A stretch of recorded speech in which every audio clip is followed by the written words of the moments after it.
യോ my guys, ഞാൻ ഇപ്പം ഉദ്ദേശിച്ചത് നനക്കോടല്ല ഇങ്ങോട്ടല്ല. എനിവേസ് നമ്മുടെ നാട്ടിൽ ഉത്സവമാണ് ഗൈസ്. ഇത്രയും ആൾക്കാരുണ്ട് പറഞ്ഞാൽ നമുക്ക് നമ്മളെ ചങ്ങായി രണ്ട് എന്ത് ഉത്സവമല്ലേ. അപ്പൊ നമ്മളെ ചങ്ങായിന്റെ വീട്ടിൽ പോയി നോക്കിയപ്പോ പണ്ടാടെ ഫ്ലഷ് ഷൂട്ട് കളിക്കുന്നത് വിത്ത് വെറൈറ്റി കോസ്റ്റ്യൂം.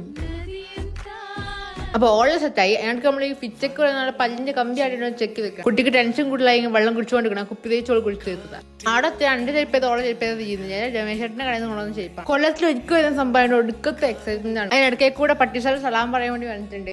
ഐസ്ക്രീം തിന്നാൻ വേണ്ടി കഷ്ടപ്പെടുന്ന കാണില്ലെങ്കിൽ ബൈക്കിലെല്ലാം കിടന്ന് നിന്ന് ചെക്കും. ഫിച്ചക്ക് അത് മസ്റ്റാണ്. നട്ടപ്പോയത് വെയിലത്ത് നടുറോട്ടുമ്പിൽ ഫോൺ വെച്ച് ഫിച്ചക്കാൻ നമ്മളെ കൊണ്ടിൽ പറ്റൂ.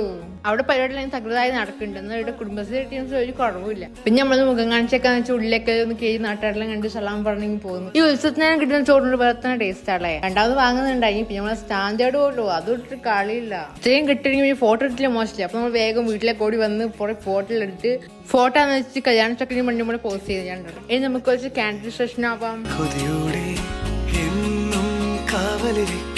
ഓ വീടെടുക്കാനൊക്കെ അടിച്ച് കൊല്ലുന്നുണ്ടോളാം. എന്താ എക്സ്പ്രഷൻ നമ്മൾ ഇടുന്നു.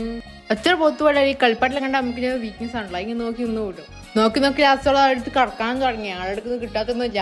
ടയറ് പിടിച്ച് അങ്ങനെ മോളോ ഇങ്ങനെയാണ് മോളിൽ കാണിച്ചെടുക്കലാണ്. അടുത്ത കാട്ടാക്കളെല്ലാം കഴിഞ്ഞ് ഇപ്പൊ ഐസ്ക്രീം വേണ്ടി മുമ്പ് പോയി കാട്ടാക്ക കുറച്ച് നിന്ന് പിന്നെ നമ്മൾ ഐസ്ക്രീം വാങ്ങി തിന്ന് ഗൈസ്. ഫസ്റ്റ് ട്രിപ്പ് കഴിഞ്ഞു. അവിടെ വെച്ചാൽ ഞാൻ മമ്മാച്ചിയെ കാണുന്നത്. പെണ്ണിപ്പോ ഐലാൻഡിലോട്ട് മോഡാണ്ട് ഐസ്ക്രീം വണ്ടി വെച്ച് നമുക്ക് എങ്ങനെ ഗൈസ് പോകാൻ തോന്നുന്നു. അപ്പൊ നമ്മൾ സെക്കൻഡ് റൗണ്ട് കൂടി വാങ്ങി തിരിച്ച് വീട്ടിലേക്ക് പോയി. അപ്പൊ ബാക്കി നാളെ